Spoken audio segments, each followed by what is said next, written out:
Shane Simpson, you recently presented a motion in the legislature calling for the government to seriously consider a plan to reduce poverty. What we're calling on the government to do is to put in place a poverty reduction strategy. We have about 500,000 people in British Columbia who live in poverty. Of that number, about 30% or so are children. And we know that kids don't get poor by themselves. Poor kids are poor families. We also know that there are at least 12 to 15,000 people in this province who are homeless. And our expectation is that there are thousands and thousands more who are couch surfing, who are living in a relative's home, who are doing any number of things, but are only one step away from being homeless and certainly don't have adequate housing in any way. We also know that of those 500,000 people who are living in poverty, about half of them aren't on welfare. They have a job. But because we've had a minimum wage that hasn't been raised for a decade, and we now have the lowest minimum wage in the country, we have a situation where they are living in poverty, even though they have a full-time salary coming into the house. So 6 provinces in this country have put in place poverty reduction strategies, and we're calling on the government to put in place a strategy with targets for reductions and timelines that's transparent, that's accountable, and that's been legislated, so it's the law of the land. We've looked at examples of the poverty reduction strategies elsewhere. We've talked to advocates, to academics, to people who have looked closely at these issues, to consumers of services. And we know that a comprehensive plan is going to have to deal with questions of housing. It's going to have to deal with questions of income support, that people have adequate levels of income. It's going to have to deal with questions of childcare to allow primarily women, single moms, the opportunity to look at getting back into the workforce or into furthering their education. It's going to have to look at education and training issues. And it's going to have to, of course, be very cognizant of health related issues for people who are living in poverty. But the reality is this: we haven't raised the minimum wage in 10 years. When the Liberals came into power, they cut welfare rates. They restored $50 of that last year, but we still have some of the lowest welfare rates in the country. The addiction programs, the mental health programs they put in place are not sufficient. Also, when the government talks about the numbers and the reductions, it has to be clear, for now the 7th year in a row, we've had the highest levels of child poverty of any province or territory in the country. I'm wondering if you could just talk a little bit about assistance being denied. Well, we've seen a number of things. Certainly, eligibility requirements have been tightened up in an unfair way. So what the government has done is created requirements that limit the amount of time, the number of years that you can collect assistance if you're considered employable.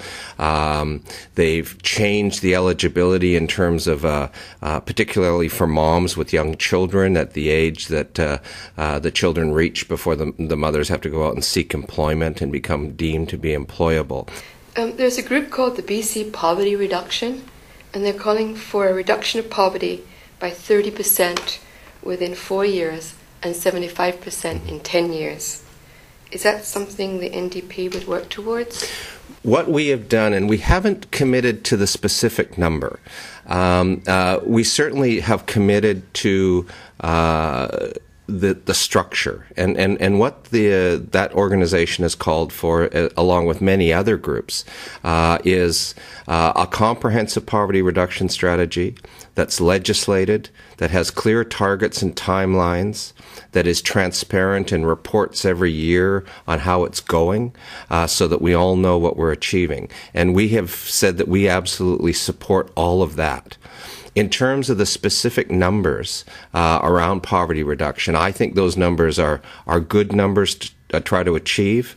But what we've said around the specifics of that is that if we're successful in 2013 in the election and we bring a poverty reduction strategy to British Columbia, that we'll be looking to sit down, first of all, to look at the situation we're in at that time, and then to sit down with a number of groups, including some of the organizations that are represented there, and have some discussion around some of the specifics.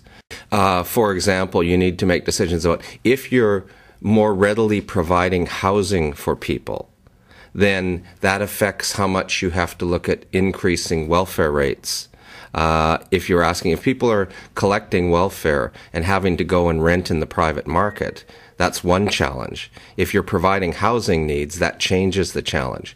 According to nowpolling.ca, which is a non-profit, non-partisan internet polling system, the majority of people are saying that BC housing should be owned by the government and subsidized to the point where there's enough units so there's no homelessness. Is that something that you agree with? I think what we need to do is meet the need. And homelessness is one problem. And I think that the government is going to have to step in and deal with that.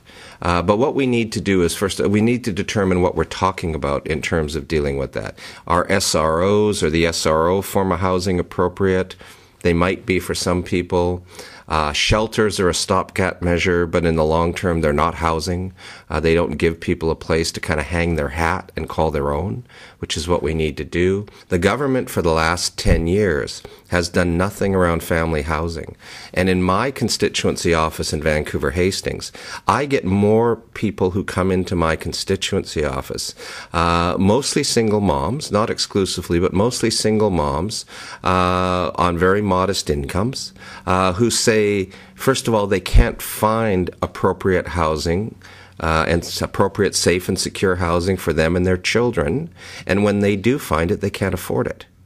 I grew up in England after the Second World War, where it was a cash-strapped government, and yet they put in a lot of social housing. I grew up in social housing, and there just wasn't the poverty that you see here today. I grew up in social housing too, in the downtown east side at Raymer Housing Project, and that's where I grew up. So, and I know how valuable that was. You know, I grew up with my mom and my sister, and on fixed income, and that was a godsend in terms of having the housing issue dealt with. And then my mom could worry about all the other things she had to worry about in bringing up a couple of kids on a modest income. So I agree with that. But we're in a situation now in Vancouver where it is more than $250,000 a unit to build a unit of social housing, and if you include land costs. So we need to work this through. The commitment needs to be there. As we said, there's $250 million available now to build housing. We think that money should be spent.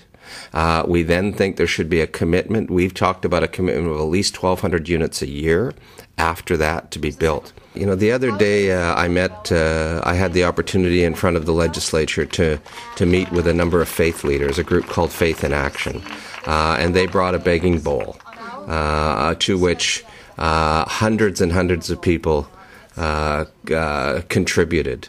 And they talked about the importance of social equality and all of those issues related to social equality, and the faith community stepping up and speaking loudly for the need for social equality for our most vulnerable citizens. But I would hope that people will always remember that we have a significant population, 500,000 British Columbians, who face challenges that most of us directly don't understand, and we certainly don't face. And we need to fully appreciate that we have an obligation to ensure that those people share in some of the prosperity that there is in this province. And until we make those commitments, until we do that, until we begin to raise everybody up, we really cannot be very smug or very satisfied with the place of British Columbia in the world. We're too wealthy, we're too prosperous a place to have 500,000 people living in those situations.